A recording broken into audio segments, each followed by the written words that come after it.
एक तरफ बिहार में चुनाव की नई राजनीतिक बयार बह रही है क्योंकि कभी भी चुनाव की घोषणा हो सकती है।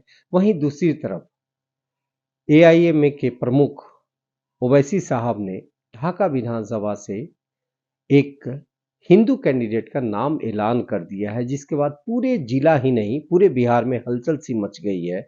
मैं उनसे ही जानना चाहता हूं कि आखिर ऐसा हुआ क्या। हमारे साथ हैं यहाँ के ढाका विधानसभा से कैंडिडेट राणा रणजीत सिंह जी। मैं उन्हीं से बात करता हूँ और उन्हीं से जानना चाहता हूँ कि आखिर ओवैसी साहब ने ऐसा आप में क्या खासियत देखा कि जो आपको वहाँ का उम्मीदवार बना दिया। सर, आपका स्वागत है हमारे चैनल। बहुत बहुत शुक्रिया।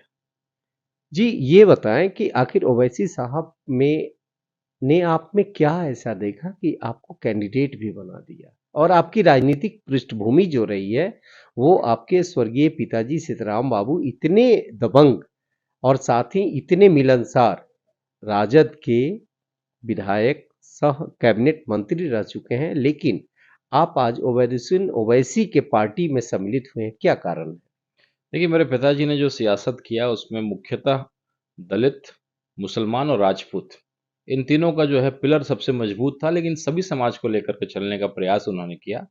तो कहीं न कहीं चीज़ें बदली और पिताजी आजीवन एक पार्टी में रहे, आरजेडी में रहे।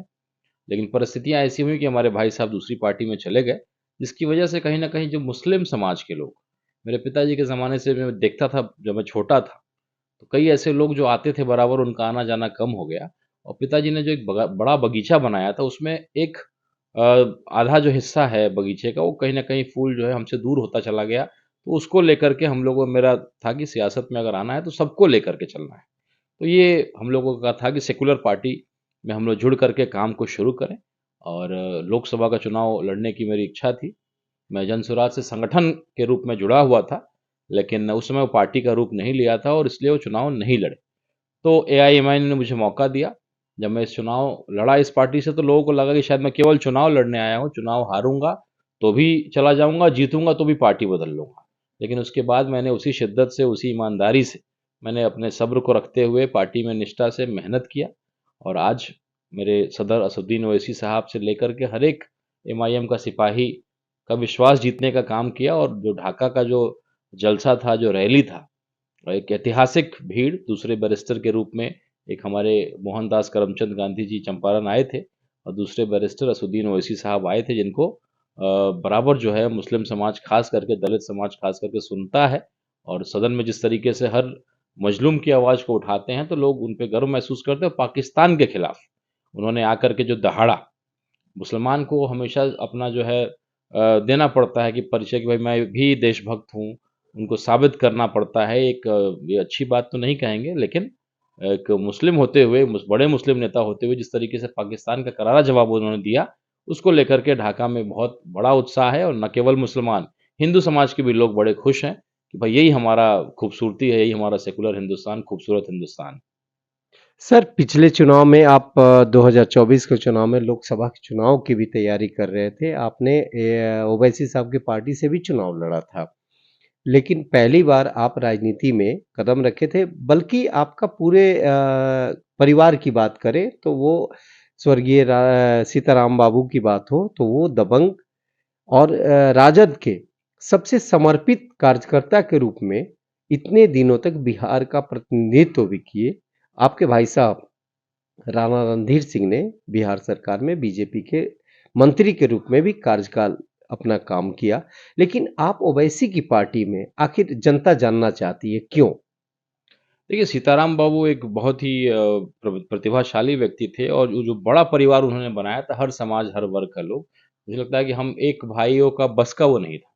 तो कहीं न कहीं मेरे बड़े भाई साहब ने प्रयास किया, लेकिन सबको नहीं लेकर के चल पाए और वो कमी जब मुझे लगा तब मैंने भी पॉलिटिक्स में आने का निर्णय लिया और किसी सेकुलर पार्टी से उसका था कि जो छूट रहे लोगों को मैं प्रयास करूँ कि जो पिताजी ने बनाया था एक परिवार, वो जहाँ भी हो उनको तसल्ली हो कि मेरे लोगों को आज भी छोड़ा नहीं है। और बेटा, दूसरा बेटा होना थोड़ा कठिन है। पिता अगर ना हो, तो दूसरा बेटा अगर सियासत में राजनीति में अगर आना चाहता है, तो चीज़ें उसके लिए उतनी आसान नहीं होती हैं। उसको बचाते हुए अपना रास्ता बनाना है और कई तरह की चीज़ें आती हैं, लोकसभा का मैं चुनाव जब लड़ा तो हर एक व्यक्ति को लगता था कि मैं भाजपा का बी टीम हूँ, और चूंकि मेरी पार्टी को भी लोग ऐसा ही तमका देते हैं। लेकिन अब जब उसके बाद भी मैं उसी निष्ठा से काम कर रहा हूँ तो लोगों का विश्वास मैंने जीता, और इसीलिए आपने देखा होगा कि ढाका के मैदान में लाखों लोग उपस्थित थे। और ये फैसला मेरा नहीं था, मैं तो जानता भी नहीं था कि मुझे उम्मीदवार के रूप में घोषणा किया जा रहा है। मैं लोकसभा का उम्मीदवार था और छो विधानसभा में, लोकसभा के शिवहर लोकसभा के 6 विधानसभा में सब में मेहनत कर रहा था। लेकिन हमारे जो बैरिस्टर असुद्दीन ओवैसी साहब, मेरे प्रदेश अध्यक्ष अख्तर उल ईमान साहब ने भीड़ देखा और पार्टी का आदेश हुआ, तो हम लोग पार्टी के समर्पित सिपाही हैं। विधायक एमपी हम लोग के लिए कोई बड़ी चीज़ नहीं है, बचपन से देखते आए हैं, लाल बत्ती विधायक मंत्री। एक बड़ा समूह आप पे जब विश्वास करता है, आप बड़े लोगों का नेतृत्व करते हैं, एक बड़ा समाज, एक बड़ा जनसंख्या का, वो बहुत बड़ा पद होता है। तो कहीं ना कहीं लोग मुझ पर विश्वास करते हैं। वक्फ बोर्ड की बात हो, मैं बेबाकी से उस बात को रखता हूँ कि जब हिंदू के ट्रस्ट में हम किसी मुसलमान को एक्सेप्ट नहीं करेंगे, तो हमें भी नहीं थोपना चाहिए कि किसी मुसलमान के ट्रस्ट में, धार्मिक चीज़ों में किसी हिंदू को उसमें घुसाया जाए। तो इन चीज़ों को लेकर के हम लोग का ये कार्यक्रम था, बहुत सफल कार्यक्रम रहा। देश के बाहरी दुश्मन से लड़ना होगा तो तिरंगा लेकर के हम सब हिंदुस्तान जिंदाबाद करेंगे। हमारी आपसी कुछ बात होगी तो काला झंडा भी दिखाने का काम करेंगे, लेकिन जब दुश्मनों को और आतंकवादियों को हराना होगा तो पूरा देश एक हो जाएगा। यही संदेश देने असुद्दीन ओवैसी साहब आए थे।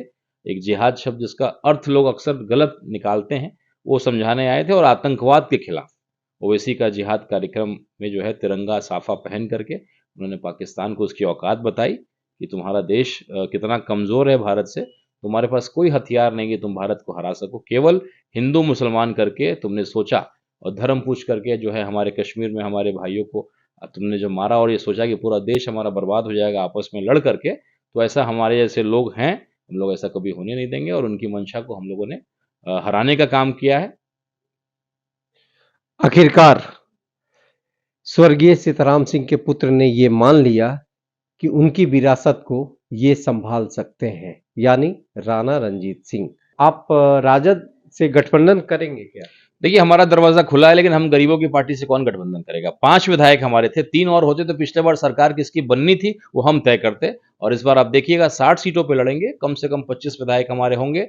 बिना एआईएमआईएम के सरकार नहीं बनने जा रही है।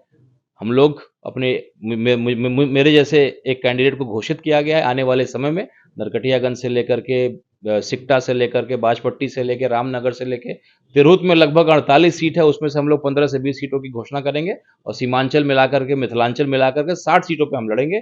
अगर गठबंधन आरजेडी नहीं करती है तो मुझे लगता है कि 24 से 25 सीटों पे आरजेडी चली आएगी। उनको करना ये चाहिए, बड़ा दिल दिखाना चाहिए, और मुख्यमंत्री की कुर्सी से ऊपर उठ करके बिहार की चिंता करिए कि सेकुलर पार्टी की सरकार बने, एनडीए की सरकार न बने। इसलिए सभी सेकुलर मिजाज की पार्टियों को एक मंच पे लेकर के आइए, तब जाकर के आप भाजपा जैसे पहाड़ को गिरा पाएंगे। नहीं तो फिर आप रोना गाना गाते रहिएगा, हम बी टीम है, हम सी टीम है। हमारा दरवाजा खुला है। 5 विधायक हमारे थे, क्या हमारा इतना अधिकार नहीं है? आप मुकेश सहनी जी की पार्टी से जिनके 4 विधायक थे और मात्र 3% उनकी आबादी है, उनको आप 60 सीटें दे दीजिएगा, उनको आप डिप्टी सीएम बना दीजिएगा, और हम 18% वाले लोग हैं, और हमारा जो है इतना अधिकार भी नहीं है। तो गठबंधन करिए तो ठीक है, नहीं तो हम अपने अधिकार के लिए लड़ाई लड़ेंगे, हम अपना संघर्ष जारी रखेंगे। मोतिहारी से अमरेंद्र मिश्रा, टीवी 9।